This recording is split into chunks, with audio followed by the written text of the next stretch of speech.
Nous ne sommes que dans des environnements différents. Le prêtre là-bas à l'intérieur de Ciara, l'évêque à l'intérieur de Ciara, l'évêque à l'intérieur de Paraíba, il est responsable de la vie précipitée, de l'identification de ces personnes qu'il commande là-bas avec son travail, avec son pâturage, avec le personne de Jésus. Il y a 8 ans, mon mari avait une collection de disques. J'ai une pénalité à vendre, car dans ma tête, son âme serait triste. Je vous demande de me conseiller. Non, ma fille, pour le bien de Dieu. Les dossiers, en fait, que votre mari a collectés ne sont qu'un lien affectif entre vous et lui. Son âme ne sera pas triste si vous vous en débarrassez, non. Qui sera triste, peut-être, c'est vous, car c'est un moyen de préserver sa mémoire. Je pense aussi que c'est quelque chose que vous pouvez résoudre au fil du temps, non? Comment gérons-nous nos morts? Comment nous gérons la présence, parce qu'aujourd'hui j'en parlais encore, non? Toute absence occupe un espace. Ma sœur est décédée, mais elle a un espace dans mon cœur. Quelle est la meilleure façon pour moi de préserver la mémoire de ma sœur en moi? Est-ce que ça garde sa chambre intacte? Je ne peux jamais faire un don. Non, la meilleure façon est d'avoir tout ce que je vivais avec elle dans mon cœur. Si je me laissais des choses matérielles à m'en souvenir, c'est bien, c'est même devenu un sacramentel, quelque chose qui me rappelle, mais cela ne peut pas être une mara, vous ne pouvez pas faire face à la matérialité avec ces enregistrements qui sont partis de la collection qu'il avait, comme si c'était une véritable présence de lui à l'intérieur de votre maison et que si vous l'arrêtez, vous quittez son âme pas comme ça. La meilleure façon de garder l'autre vivante en nous est la croyance en la résurrection. Il sait qu'il est maintenant dans une dimension différente de la nôtre, et que dans cette dimension nous sommes ici, signe humain, réalité humaine. Je peux l'emmener spirituellement avec moi. Avec un bon souvenir, avec un bon désir qui m'apprend et me motive à vivre. C'est comme la mère qui perd son enfant. Elle a du mal à défaire sa chambre pour défaire ses affaires. Cela fait partie du deuil. Il arrive un moment où cela nous est nécessaire de fermer le cycle de souffrance. Parce que si la pièce est là de la même manière, nous risquons de ne pas autoriser le deuil à être organisé en nous. C'est aussi une façon de perdre, non? C'est aussi une façon de gérer ce qui s'est passé. Parce que parfois nous avons cette illusion qui continue de faire en sorte que cette personne soit parmi nous. Ce n'est pas vrai. En fin de compte, ce que nous gardons de l'autre, c'est l'amour que nous avons vécu, ce sont les joies que nous avons connues ensemble, les souffrances dans lesquelles nous vivons côte à côte, et que personne ne nous vole. Parce que si vous avez un verre qui se souvient de votre père, et soudain ce verre a disparu, j'avais une montre que mon père m'a donnée un certain temps avant ma mort. Je ne sais pas ce qui est arrivé à cette horloge. Une fois dans le temps, je me retrouve à penser, oh mon Dieu, si cette horloge était restée, j'aurais été bien que j'avais quelque chose de mon père. Mais vais-je pleurer la montre qui est partie? Maintenant, ce que mon père m'a laissé, ce que mon père signifie comme un enseignement qui ne peut jamais être volé dans mon cœur, c'est-à-dire que c'est valable. C'est un bon moyen de préserver sa mémoire. Il est, de temps en temps, de se souvenir des précieux enseignements qu'il m'a donnés. C'est faire pour lui, à droite, honorer ce souvenir, vivre bien tout ce qu'il m'a quitté. Mais ce sont des processus douloureux que nous n'obtenons pas toujours, non? Il est organisé du jour au lendemain. Le temps nous enseigne. Je vous souhaite, dans vos difficultés, vous avez toujours le droit et la possibilité de retirer vos excès. Donc vous avez sous vos yeux votre vérité fondamentale, sans exagération, juste vous. Et à partir de cela, vous rencontrez le chemin de la vie. Merci pour votre affection, pour votre attention, et que Dieu vous bénisse beaucoup. Que Dieu déverse sur votre cœur, sur votre maison, sur votre vie, la disposition qui a caractérisé le cœur de Notre-Dame. De sorte que, un exemple, nous pouvons aussi être un vrai chrétien. Toujours conduisant Jésus sur les genoux pour vous présenter à ceux qui ne le savent pas encore. Versez sur nous la bénédiction du Dieu Tout-Puissant, Père, Fils et Saint-Esprit. Que Dieu vous bénisse beaucoup, et que Dieu vous donne beaucoup de sagesse pour faire face à vos pertes aussi. Parce que tout le temps nous perdons. Tout le temps nous traversons l'expérience de la perte. C'est inévitable. La vie est comme ça. Mais en même temps, nous voulons apprendre de ce que nous perdons. La conscience chrétienne doit être très brillante pour cela. La façon d'agir, la façon dont je traite, et que je reçois la vie, le filtre que je mets pour tout cela, est décisif pour nous de dépêcher notre identification avec le Christ. Parce que les faiblesses que nous avons tous. Certains sont plus avancés dans l'identification avec le Christ, d'autres sont moins. Mais nous sommes tous égaux dans cette condition. Personne n'est entièrement identifié, seulement les saints. Nous, tout en vivons ici, les hommes et les femmes qui se battent tout le temps, c'est chercher cette identification. Et c'est là que nous identifierons vraiment qui Jésus a dans le cœur. Vous pouvez même avoir des différences, c'est là que nous trouvons le vrai chrétien. Nous ne pouvons pas admettre l'agression entre les chrétiens. Ces sites qui sont souvent terriblement agressifs les uns avec les autres, discutant des postures théologiques. Vous voulez discuter des positions théologiques? Discutez, mais discutez avec la charité.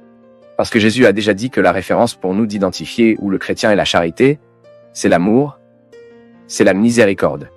Vous pouvez penser différemment de l'autre, il n'y a pas de problème. Nous faisons des erreurs quand nous pensons.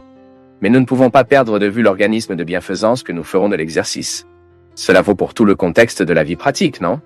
Cela s'applique à tout le contexte de la vie. À un moment ou à un autre, vous ne serez pas d'accord. Maintenant, ce qui fera une différence, c'est la façon dont vous n'êtes pas d'accord. La charité ne peut pas être hors de nos vies. La patience ne peut pas être hors de nos vies.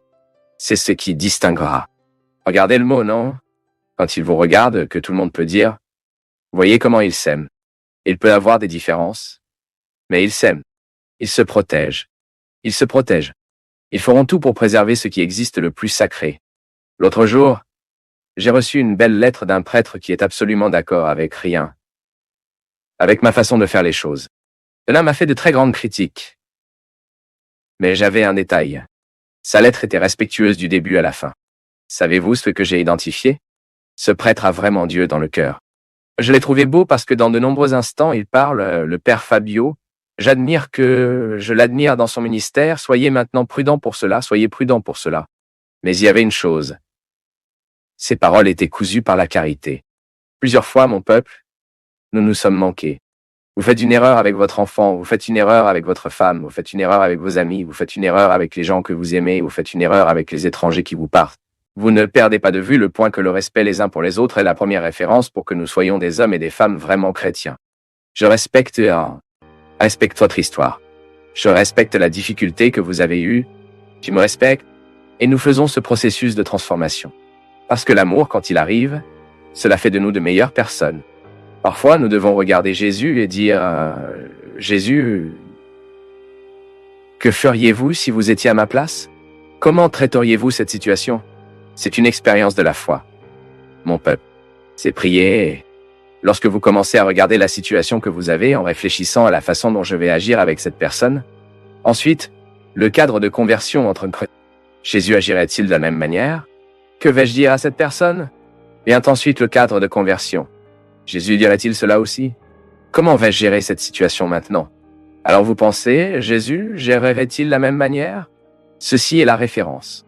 Vous n'avez aucune référence, mais le Christ. C'est pourquoi vous ne pouvez pas vous accrocher à moi. Je ne suis pas votre sauveur. Je ne suis pas votre crucifié. Pour l'amour de Dieu, je ne le suis pas, et je ne veux pas l'être. Je suis juste un prêtre de l'Église. Tout comme nous en avons tant d'autres qui jouent le même rôle que moi.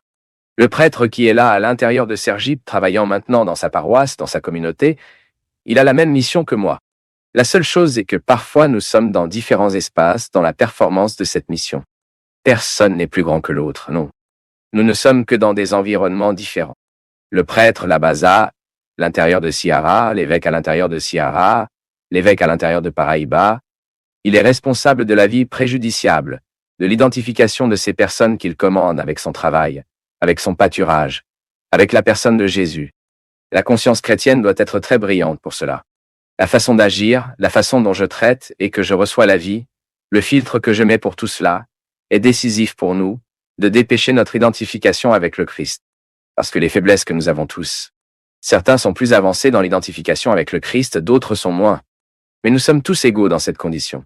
Personne n'est entièrement identifié. Seulement les saints. Nous, tout en vivons ici. Les hommes et les femmes qui se battent tout le temps. C'est chercher cette identification. Et c'est là que nous identifierons vraiment qui Jésus a dans le cœur. Vous pouvez même avoir des différences. C'est là que nous trouvons le vrai chrétien. Nous ne pouvons pas admettre l'agression entre les chrétiens. Ces sites qui sont souvent terriblement agressifs les uns avec les autres, discutant des postures théologiques. Vous voulez discuter des positions théologiques? Discutez, mais discutez avec la charité, car Jésus a déjà dit que la référence pour nous d'identifier où le chrétien est la charité, l'amour et la miséricorde. Vous pouvez penser différemment de l'autre. Il n'y a pas de problème. Nous faisons des erreurs lorsque nous pensons. Mais nous ne pouvons pas perdre de vue l'organisme de bienfaisance que nous exercerons. Cela vaut pour tout le contexte de la vie pratique, non? Cela s'applique à l'ensemble du contexte de vie. Un moment ou un autre, vous ne serez pas d'accord. Maintenant, ce qui fera une différence, c'est la façon dont vous n'êtes pas d'accord. La charité ne peut pas être hors de nos vies. La patience ne peut pas être hors de nos vies. C'est ce qui distinguera. Regardez le mot, non? Quand il vous regarde, que tout le monde peut dire, vous voyez comment ils s'aiment. Cela peut avoir des différences, mais ils s'aiment. Ils se protègent. Ils se protègent. Ils feront tout pour préserver ce qui existe le plus sacré. L'autre jour, j'ai reçu une belle lettre d'un prêtre qui est absolument d'accord avec rien avec ma façon de faire les choses. Cela m'a fait de très grandes critiques, mais j'avais un détail. Sa lettre était respectueuse du début à la fin. Savez-vous ce que j'ai identifié? Ce prêtre a vraiment Dieu dans le cœur. Je l'ai trouvé beau parce que dans de nombreux instants, il parle, le père Fabio. Je l'admire dans son ministère, soyez maintenant prudents pour cela. Soyez prudents pour cela. Mais il y avait une chose. Ses paroles étaient cousues par la charité. Plusieurs fois, mon peuple, nous nous sommes manqués. Vous faites une erreur avec votre enfant, vous faites une erreur avec votre femme, vous faites une erreur avec vos amis, vous faites une erreur avec les gens que vous aimez, vous faites une erreur avec les étrangers qui vous partent. Vous ne perdez pas de vue le point que le respect de l'autre est la première référence pour que nous soyons des hommes et des femmes de vraiment chrétiens. Je respecte qui tu es, je respecte votre histoire, je respecte la difficulté que vous avez eue, tu me respectes, et nous faisons ce processus de transformation. Parce que l'amour, quand il arrive, cela fait de nous de meilleures personnes. Parfois, nous devons regarder Jésus et dire « Jésus, que feriez-vous si vous étiez à ma place? Comment traiteriez-vous cette situation ?» C'est une expérience de la foi. Mon peuple, c'est prier. Lorsque vous commencez à regarder la situation que vous avez en réfléchissant à la façon dont je vais agir avec cette personne, ensuite, le cadre de conversion entre Jésus agirait-il de la même manière? Que vais-je dire à cette personne? Vient ensuite le cadre de conversion. Jésus dirait-il cela aussi? Comment vais-je gérer cette situation maintenant? Alors vous pensez, Jésus gérerait-il de la même manière? Ceci est la référence. Vous n'avez aucune référence, mais le Christ. C'est pourquoi vous ne pouvez pas vous accrocher à moi. Je ne suis pas votre sauveur. Je ne suis pas votre crucifié. Pour l'amour de Dieu, je ne le suis pas, et je ne veux pas l'être. Je suis juste un prêtre de l'Église, tout comme nous en avons tant d'autres qui jouent le même rôle que moi. Le prêtre qui est là à l'intérieur de Sergipe, travaillant maintenant dans sa paroisse, dans sa communauté, il a la même mission que moi. La seule chose est que parfois nous sommes dans différents espaces, dans la performance de cette mission. Personne n'est plus grand que l'autre. Non. Nous,